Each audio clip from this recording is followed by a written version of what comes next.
Good day mga kabataan na Rizop. Bali meron na naman tayong panibagong i-unbox dito. Syempre ENC pistol ulit yung i-unbox natin. Ito nga pala yung ENC 1102. Ngayon bago natin buksan, ikot ko lang kayo ulit sa box. Tulad sa mga nauna kong pinakitang ENC pistol sa inyo, parehas lang naman, wala naman din pinagbago yung box nya. Mas maliit nga na siya kumpara sa box ng WE. Eto, meron tayo dito yung box ng WE Glock 19. Tignan mo yung diferensya niya, ang laki. O, ngayon buksan na natin. Ito nga pala ENC 1102 o mas kilala natin na ENC Glock 17 Gen 5. Ayan, two-tone yung kulay niya. Sa loob ng box yan, nandyan nga yung kanyang manual. Yung manual niya ay yung booklet type. Lahat ng mga information na kailangan natin para sa unit na to nandito na sa kanyang manual. Tapos meron din siyang backstrap na kasama. Dalawa yung kanyang backstrap na kasama. Tapos meron niyang pin. Ayan din yung kanyang pin. Magkaiba ng size to yung backstrap na to, kaya dalawa yan. I-check na nga natin kung ano yung meron dito sa ENC 1102 na to o yung Glock 17 Gen 5 ng ENC. Tanggalin na nga natin ang kanyang sticker. Dito nga sa kanyang grip, meron nga kayo makikita dyan ng logo ng Glock. Dito rin sa kanyang slide, makikita nyo nga rin yung kanyang logo ng Glock. Tapos dito sa may baba ng grip, meron din siyang nakasulat na officially licensed product of Glock. Itong ENC 1102 nga na to ay meron siyang dalawang combination ng kulay, kaya siya tinawag na two-tone. Ito nga yung kanyang frame na tan color at saka yung kanyang slide na black color. Ang ganda niya tignan, no? Parang kamukha niya yung mga nilabas na kulay ng Taurus G3 tsaka G3C na meron two-tone color sa firearms, sa mundo ng firearms. Napakaganda ng combination nga naman, no? Isang tan color, isang black color, ang ganda tignan. Ito nga sa kanyang frame, meron daw itong polymer plastic frame ayon sa ENC. Kasi ang mga Glock model nga, mapa firearms man yan o mapa airsoft pistol, may mga plastic yung kanilang frame. Yan, technology kasi ng Glock yan para mas gumaan yung mga unit nila. Ginagamit nila ng polymer frame yung mga Glock unit nila na inadapt rin ng airsoft. Syempre kailangan ang ginagaya nila plastic yung frame, kailangan sila rin na airsoft plastic din yung kanilang frame. Sa kanyang slide naman, meron nakasulat dito na Austria 9x19.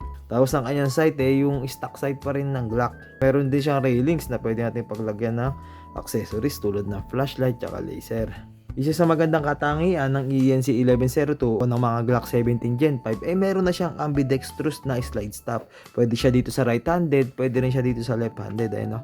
Dalawa yan yung kanyang slide stop. Pang right-handed, tsaka pang left-handed. Ito yung kanyang mag-release. Pwede mo rin ilipat dito yan kung left-handed ka sa kabila. Sukatin naman natin itong ENC Glock 17 natin. Meron nga siyang haba na 7.5 inches. At meron naman siyang taas na 5.5 inches. Ayan yung kanyang sukat.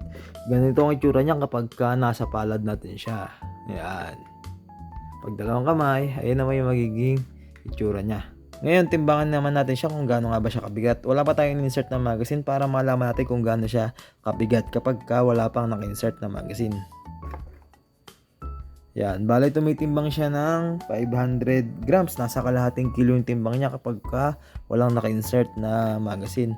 Ngayon, lagyan naman natin siya ng magazine na may kasamang bibis. Yan. ENC Glock yun nilagay natin yung magazine, yung kanya standard na magazine. Bali, tumitimbang na siya ng 800 grams kapag naka-insert na yung kanyang magazine, na naging dahilan para mas maging balanse yung handling mo sa kanya. Pantay na kasi yung bigat na itong slide tsaka na itong kanyang frame kapag naka-insert na yung magazine. Yan ang isa sa maganda sa technology ng Glock, yung better handling. Kasi nga, balance na yung bigat niya kapag naka-insert na yung magazine. Check na nga natin yung kanyang magazine capacity. Pinuno na natin ng bibis yung kanyang magazine. Meron siyang 24 rounds ng magazine capacity, pero hindi na makalaro na maayos yung kanyang spring. Mahirapan na yung loading nozzle natin na mag-load yan kapag sinagad natin sa 24 yung kanyang bibis. Kaya kailangan natin siyang bawasan. Bali, kailangan 23 rounds lang yung nakalagay sa kanyang magazine para magkaroon pa rin ng space dito sa ibabaw ng maglip yung ating magazine. Makakapag-load pa ng maayos yung loading nozzle. Dito sa kaliwa natin, ito yung magazine ng WE. Yung magazine ng WE, meron siyang 26 rounds na magazine capacity at may space pa siya dito sa kanyang maglip. Ibig sabihin, makakapag-load pa ng maayos yung loading nozzle ng unit natin kapag sa WE magazine. Mas lamang yung capacity ng WE kumpara dito sa ENC magazine. Yung WE magazine, pwede siya dito sa ENC pistol natin. Ayan. papasok to, ito WA magazine to ha.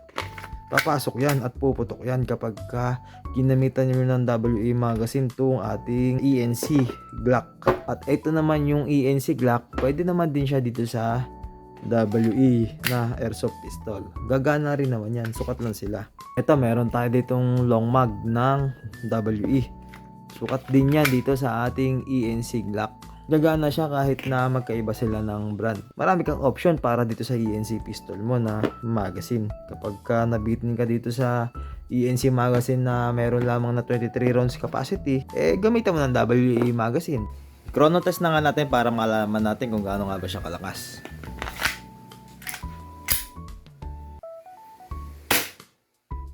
.332.7, 320.6, 316.4, 318.3, 319.0. Bali nagre-range siya ng 315 to 330 FPS. O yun, maraming salamat sa panunod nyo mga kabataan airsoft. Sana kahit papaano nakapagbahagi ako ng kaunting kaalaman tungkol dito sa ENC 1102 o yung Glock 17 Gen 5 ng ENC. O sana kahit papaano nag-enjoy kayo dito sa munting video natin at nakapagbahagi nga sana ako ng kaunting kaalaman. Maraming salamat sa panunod nyo. Bye bye!